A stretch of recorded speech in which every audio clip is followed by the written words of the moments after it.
she said, oh, she's Hispanic, so of course she's dressed like a little hussy. Now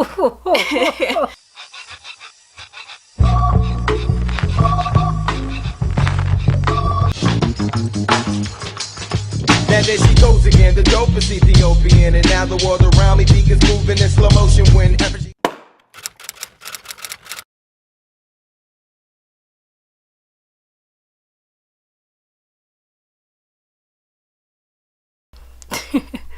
All right, hey, it's your girl, it's Ethiopian, and I'm here with Jocelyn. Hey, you can follow me at It's Ethiopian on Instagram, Twitter, and Tumblr. You can follow Jocelyn where?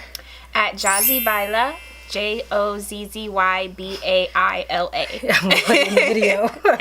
Or where? That's Instagram. Today we are together here for Buna time, which is coffee. We're sitting here drinking our coffee that I made. Oh my goodness.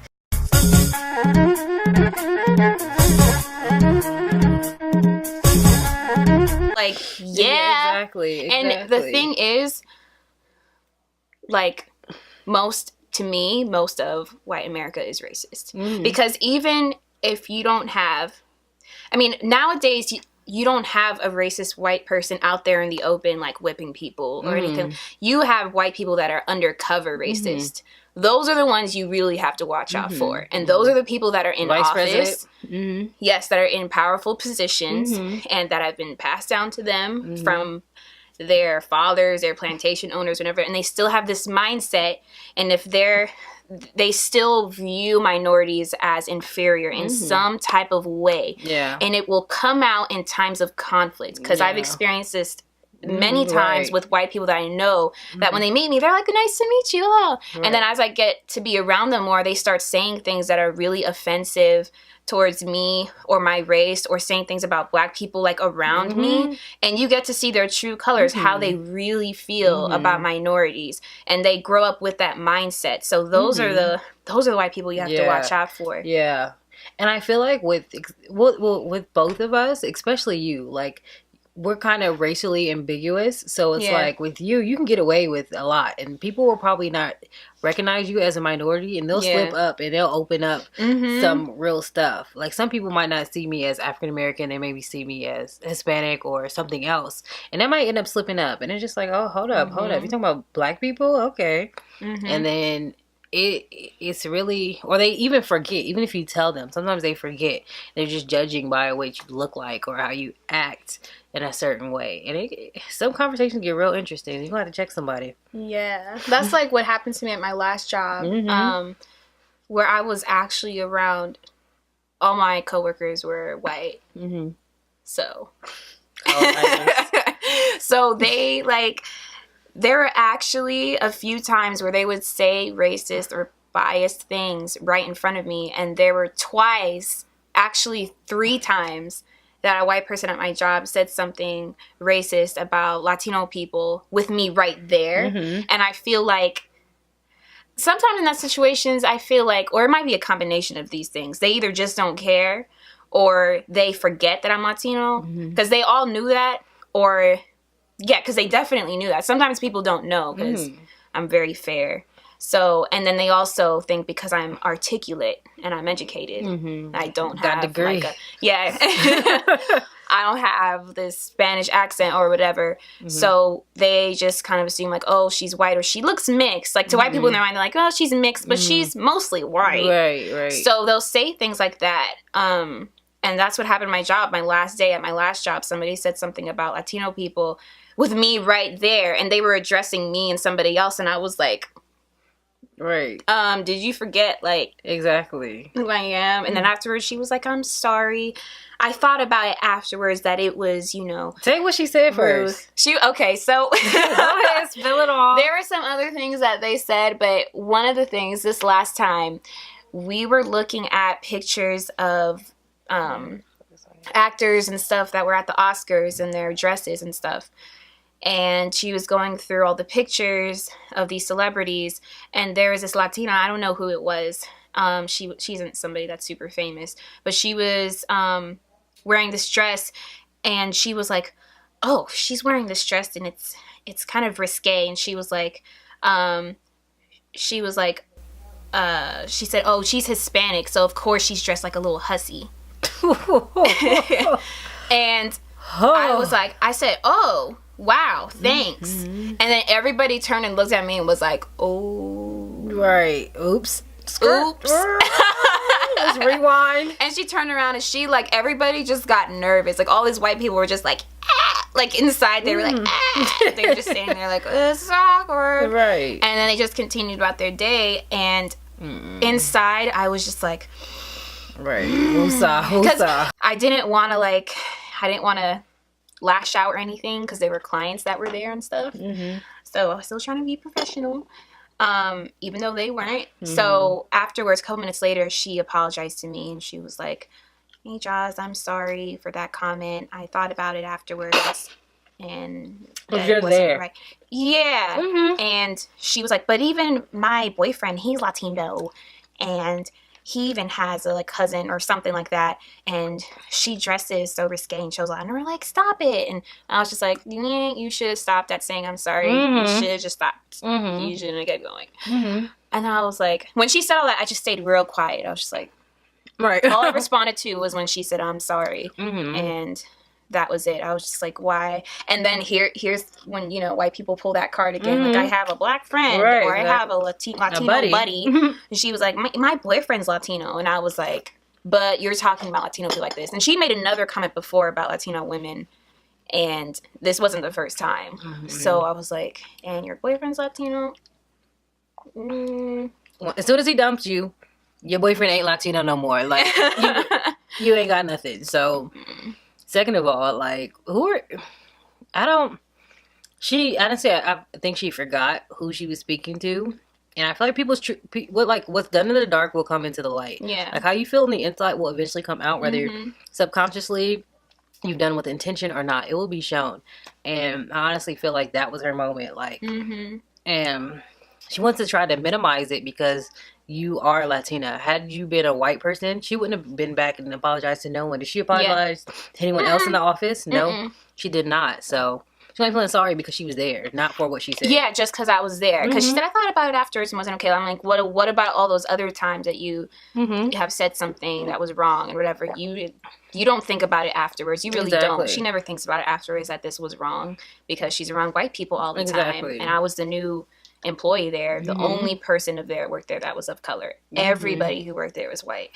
So, and then you have white people like us all the time who will date somebody, a minority or something, and they treat that person nicely and things like that. But when stuff like this comes up or conflict comes up, you see their true colors, what they really think about you and your race. And a lot of times white people are just fetishizing you as a person of color, and they want that thrill of dating somebody of a different race and somebody who has an amazing, exciting culture that they just want to steal from, make it their own.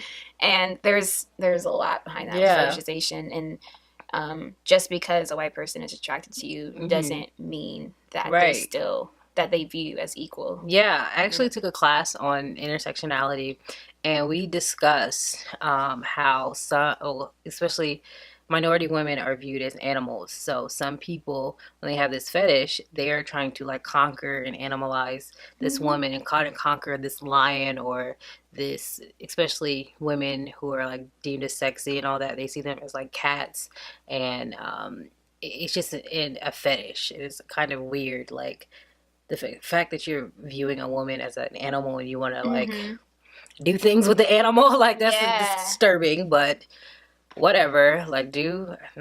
It's just, you see that portrayed all the time in social media. Take for example Asian women. There's that huge fetishization of white people with Asian women, and you see them portrayed in social media or on TV shows, having their strong accents, but using it in such a way to make them look stupid. And to make them act stupid on camera. I was watching an episode of, it wasn't The Bachelor, it was that show of a group of guys who are bachelors trying to, it was one of those shows, one of those dating shows.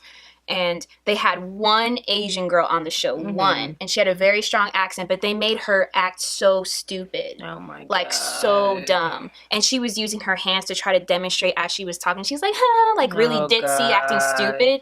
but the guys were all over her and like fetishizing her, and I'm like, wow. And you see that portrayed with them all the time, and that's just another example right there of how exactly.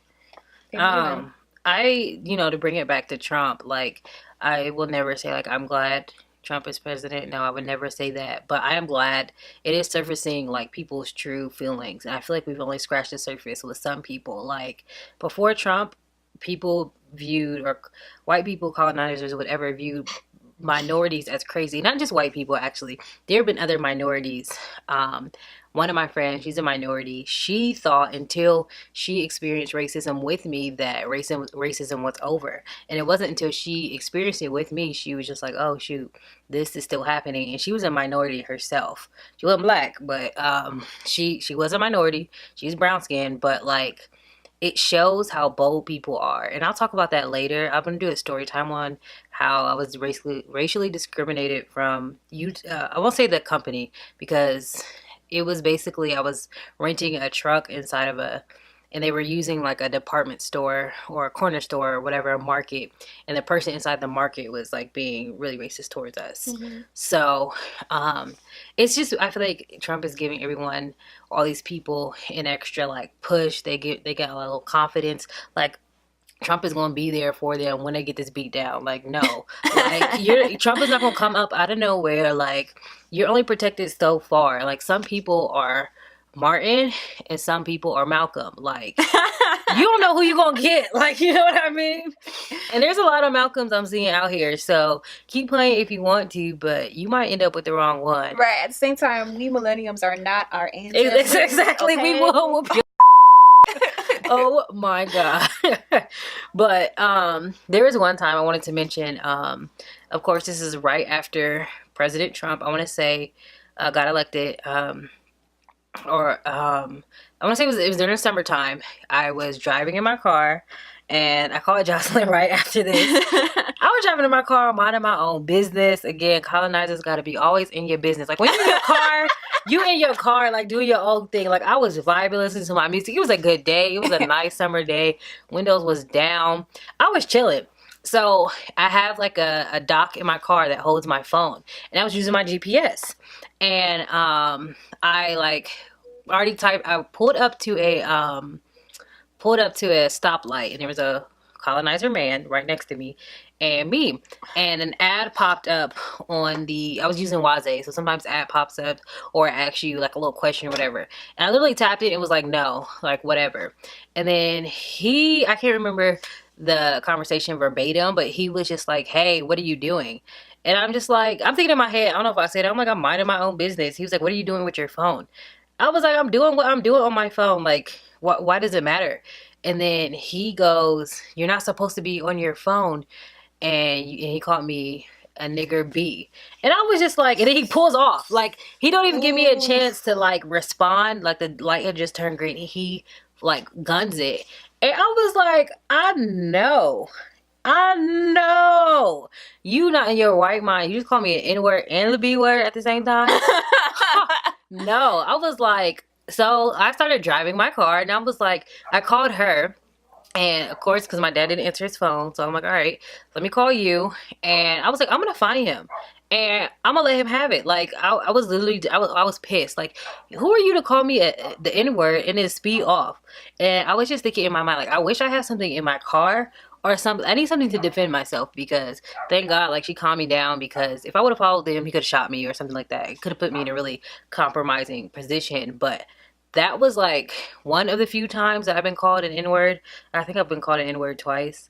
And of course he used Nigger. So it, like, I went from 0 to 100. Like, I was boiling hot, and I was not expecting to get that pissed. And I was like, I need revenge. Like, you're not about to sit here and call me an N-word and get away with it. Like, what do we do? Do we call the police? Obviously not. Like, but still something needs to be said, or something needs to be served. Like, I'm not gonna have a camera with me all the time, so I can't just video record him. But I should have got his license plate number. I think I did, and I was gonna text it to my dad or something. But I found out where he lived. I followed him to his house. And in his apartment. And so I still know what it is, dude. Like, you want me to pull up? No, I'm just playing. But like, you didn't tell me this part. Yeah, I followed him. I told you to leave him alone. You did, but I went back. I couldn't let it go. I was like, I was literally saying to myself, Camille, let it go, and then I was just saying that because I didn't know what he had in his car. Exactly, that's true. That's very true. I was not thinking like that. I was just thinking, just follow him, get his address, get his everything, his social, whatever, get his license plates, get that, and then you can handle that later. But I just wanted to wring his neck. I wanted to cuss him out. I just wanted to give it to him. But at the end of the day, I can't do that. I will never do that. I'm not crazy because I'm not trying to risk my own life. But like, when you pissed off, like, you really don't be hearing none of that. So, all I know, let me shut up.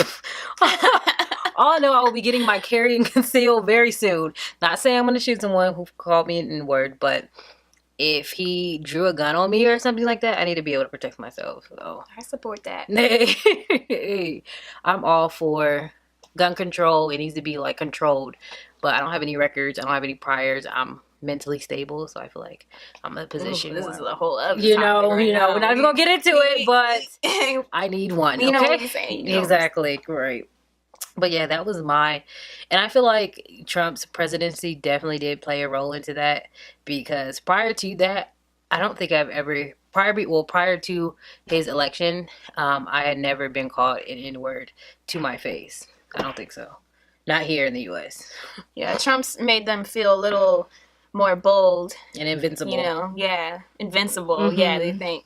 Because they needed that strength in numbers to come out openly. Because like even that situation, that guy, he sped off real quick because he was a little, a little punk, a little be all. Right, you could. It doesn't matter. I can just blur it out. But that's funny. But no, in all seriousness, like, who did he think he was? He had the boldness to say nigger and then to speed off. Like, what kind of man are you? I just wish in that situation, after you said that, like, there were like 3 guys in your backseat, so you could just lower those back windows and they all would have been like he would have been so scared. Exactly. Exactly. I really just wanted a BB gun so I could shoot his tire. Like, imagine his tire just popping and he's spinning out of control, like in Mario. Bloop bloop bloop. Well, I told you, like, with my sister, she was staying with this family when she moved back here from Puerto Rico, which was pretty recently, and they were Trump supporters, and they were telling her things around the house like, "Oh my God," because I guess this was around the time when Oprah gave her speech, and everybody was like, "Oprah for president," and the family was like, "Oh my God, I really hope Oprah doesn't become president, because then Black people will be so bold," and they would consistently say racist things around the house, and they were all about like white empowerment and things like that. And they would consistently say racist things about Black people and Latino people, and they treated my sister very poorly. They made her pay higher rent than anybody else in the house, and they made her clean up after them. Like, they treated her like the maid. Oh God, it was really bad. So she moved out of there, and these church people, huh? Are these church people? No, no. I was say, oh God, here we go. Right. So this stuff, like, I started saying, like, more people are racist than you think. Like, and I definitely am glad that I had this incident with my other friend who was brown. Had it present itself. Again, I'll explain that in a future video. But she was like literally, and it's like when people who have that mentality, like racism doesn't exist, your minority friends know you feel like that. Like, when you try to cover it up, like, she never said racism never exists, but I could always tell that she was not like Black Lives Matter. It's not like she has to, because she's whatever, but she was not like, she never acknowledged racism, or when someone was speaking about it, she would kind of dilute it. So, and that did bother me. I never brought it up to her, but hey, she diluted it, and then when this happened, it was just like, oh my God, I finally understand what happens. And my thing is, it shouldn't take an instance for you to be in it for other people to sympathize or understand. Like, so many people are just, racism doesn't exist, you guys are just screaming and crying, this, that, and the third. But it's like, that's not, this amount of people will be acting this crazy. Like, right, like, stop saying we're crazy. I'm tired of white people acting like, oh, they're still not over racism. Slavery's been over for a couple years. Like, slavery's been over. You're acting like the victim. Right. Like, oh my God. Like, stop doing that. Like, if we're saying that it's happening, that we're having these experiences, we're not going crazy for no reason. Exactly. We're not protesting for no reason. Exactly. So, like, stop minimizing the problem. When you cause the problem. Right, exactly. Like that instance where that college kid, his dorm was like his dorm mate or whatever roommate was treating him, calling him the N-word, I forgot what all he was doing. I'm going to put the stuff in the article below, but it was completely inhumane. Like he was, I think he locked him in. He ended up dying because he was basically treating him like a slave, like less than a slave, less than human. And he ended up dying, and the school wasn't taking the necessary steps to protect him because we're just over exaggerating. Okay. Yeah. Okay. But yeah, that's it. We're about to run out of time again. So we're going to sign off. We're going to have more time. Don't forget to follow us. All of our handles and all that jazz is in the description box below. Go ahead and like and subscribe. And give us our opinions. Let us know what you guys think. Is racism over? No, you can't comment that. Because I will delete and block. Like, I'm small enough where I can delete all crazy comments. But let's debate. Let's talk. Are you in support of this? What's up? Wakanda forever. Let's go. Or what's up? Hey, let's go. Anyways, ciao. Bye.